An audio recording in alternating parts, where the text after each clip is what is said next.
Bienvenidos a Referente Jurídico, programa producido por la Academia de la Magistratura de la República del Perú.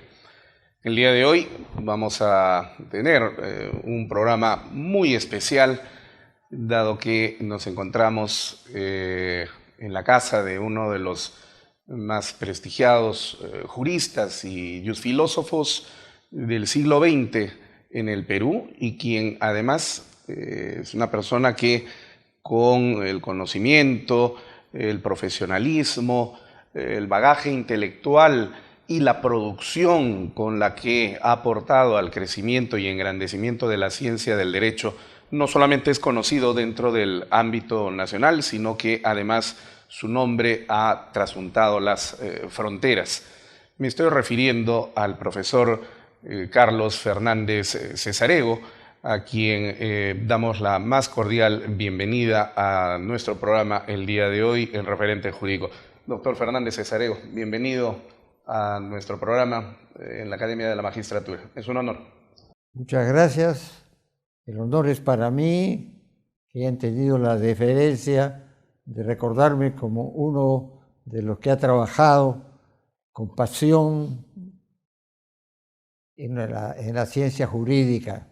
Muchísimas gracias. Muchas gracias. Bueno, vamos de frente al grano para poder llevar a cabo esta conversación que ya se nos antoja bastante interesante. El derecho es su pasión, es nuestra pasión. Somos estudiantes de derecho fundamentalmente, antes que cualquier otro título, y usted lo ha demostrado permanentemente.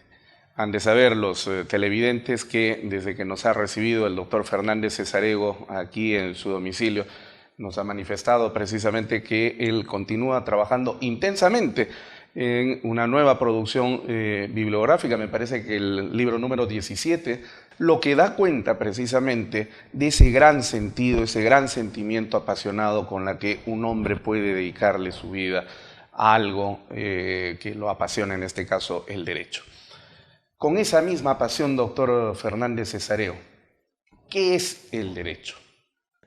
Pero antes de intentar responder, usted ha usado una palabra precisa. Somos estudiantes de derecho permanentes. Por eso cuando me dirijo a los estudiantes les digo colegas. Ellos se sorprenden. Sí, yo soy un estudiante como ustedes. Bueno, el derecho es una filosofía, una ciencia y una técnica. Tiene tres niveles. La filosofía, que nos da los supuestos, los cimientos de la ciencia jurídica. La doctrina o la ciencia, la dogmática, que es la de los que escriben libros de derecho, son profesores, crean la doctrina y dan pie a la jurisprudencia. Y tercero, los que, beneficiándose de los supuestos que les transmite este segundo escalón, son los que ejercen la profesión del derecho, ya sea como jueces, ya sea como litigantes. Yo diría que el derecho es el conjunto de estas tres actividades. El derecho lo ha creado, podemos decir además, otra alternativa. El derecho ha sido creado por el ser humano para poder convivir. Si no hay derecho, no se convive. El derecho en sus primeros tiempos fue justamente una mezcla de lo moral con el derecho, y poco a poco fue dándose cuenta los seres humanos que necesitaban de reglas de conducta, que después hemos llamado normas jurídicas, para regular sus relaciones, entre ellos, entre su comunidad y las otras comunidades. Entonces, el derecho es una ciencia que tiene una gran trascendencia, porque es la que permite la convivencia de seres libres, buscando siempre la paz. Este es más o menos una síntesis. Una síntesis le he dado dos aspectos de lo de lo que es el derecho, ¿no? Con esta respuesta nos viene a la memoria dos importantes personajes del siglo XIX. Por un lado, Julius von Kirchmann, lo recordará usted, en esa vieja conferencia donde él negó la condición científica del derecho, que señalaba que una palabra de legislador podía echar al tacho de basura cientos de bibliotecas de derecho. Y por otro lado, cuando Carlos Marx escribe con Federico Engels el Manifiesto del Partido Comunista, señala en 1848 que el derecho es la voluntad de la clase dominante erigida en ley. Lo común que existe entre Kirchmann y Marx, a pesar de sus diferencias filosóficas y políticas, radica en el hecho de identificar al derecho única y exclusivamente como una manifestación puramente normativa, es decir, la ley. Sin embargo, como usted lo ha precisado, el derecho tiene que ver con la ley, pero la ley no agota ni constituye la totalidad del derecho, sino que hay aspectos como los fenómenos sociales, donde se desarrollan las múltiples interacciones sociales que generan conflictos, desencuentros y que obligan a la propia humanidad a tratar de introducir esas reglas de convivencia social y que luego van a ser llamadas normas jurídicas con el paso y el devenir de los siglos, y que tiene que ser estudiada desde una perspectiva ciertamente epistemológica, donde ubicamos la ciencia del derecho, que con sus técnicas y sus procedimientos metodológicos y propiamente epistemológicos aborda la totalidad del conjunto de estos conocimientos, sin entrar todavía en consideración al ejercicio del derecho, que ya es otro asunto totalmente distinto.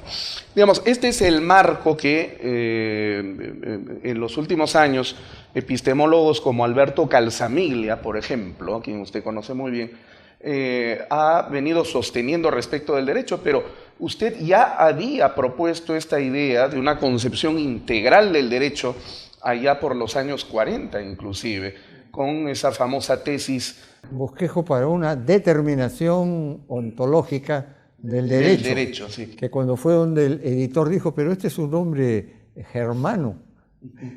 No entendió qué es eso, bosquejo para una determinación ontológica del derecho. Así que mis amigos le cambiaron de nombre, pues, para cuando salió, el momento que salió del libro. ¿Y en qué consistía el libro? ¿Qué es lo que explicaba el libro en ese momento? La tesis tiene su origen en que yo estudié filosofía. Yo egresé de la Facultad de Letras de San Marcos. Mi vocación fue la filosofía. Llegué al segundo año de letras y tenía que escoger una profesión. Mi profesión hubiera sido ser filósofo, continuar ahí y hacer una tesis de filosofía, etc. Pero eso fue en los años 46, 47, donde ser filósofo era hacer nada para mantenerse. En la PEA, en la población económicamente activa. Claro, para crear un hogar, para sostener un hogar. Entonces escogí derecho, porque pensé en la justicia. Caramba, el valor justicia me interesó. Esta es la facultad con la que tengo mayor cercanía, pero no dejé de seguir también letras. O sea que yo estudié 2 facultades. Soy egresado de la Facultad de Letras, empecé a hacer mi tesis, pero la vida me ganó porque seguía derecho y el trabajo del derecho y mi trabajo para sostenerme y todo eso me impidió sacar una tesis. Pero yo he sido autodidacta. Porque cuando estaba en letras, recién llegaban los libros de la filosofía de la existencia al Perú. Yo andaba mucho dando vueltas por la biblioteca y llegaban estos libros. Antes los libros venían cada 10 páginas cosidos. Había con un cortapapel, que así se llamaba, un objeto histórico ya, había que cortar las páginas. porque si no, no podía leer usted 10 páginas. Entonces yo cortaba los libros que recién llegaban antes que los profesores los leyeran. ¿Y qué llegaron? Los libros de los filósofos de la existencia que escribieron entre las dos guerras mundiales, allá por los años 30, 33, por allá. Estamos hablando de Sartre y de Heidegger fundamentalmente. De Sartre, de Heidegger, de Jaspers. Charles Jaspers. Estupendo, a mí me encanta Jaspers. Y están citados en mi libro, si usted ve las citas, están citados algunos de ellos que leí. Y me impresionó.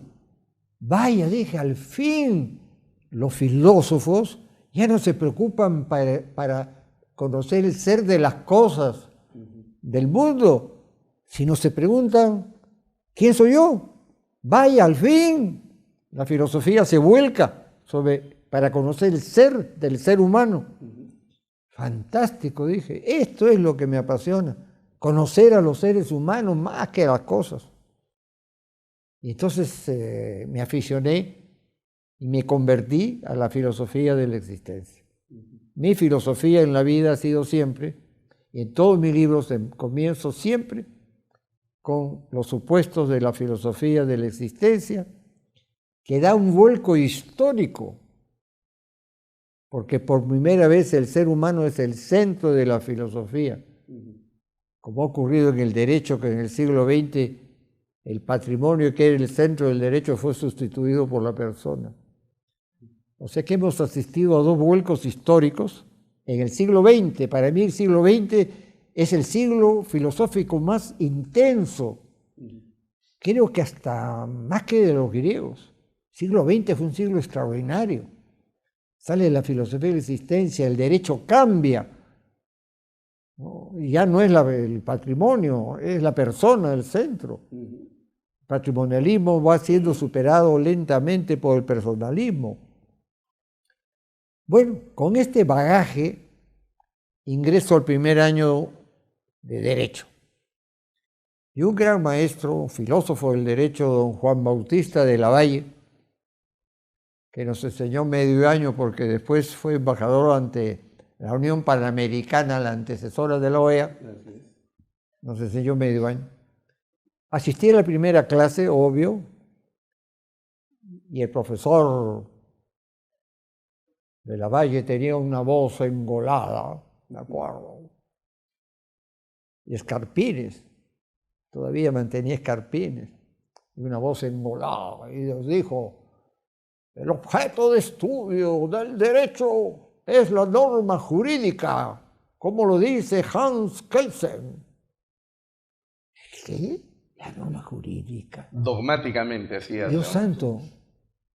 Pero yo que había estudiado lógica, se ve que la norma era pensamiento puro, claro, vacío de contenido, que usted lo llenaba con cualquier contenido. El pensamiento es el pensar psicológico, el contenido del pensar y la forma.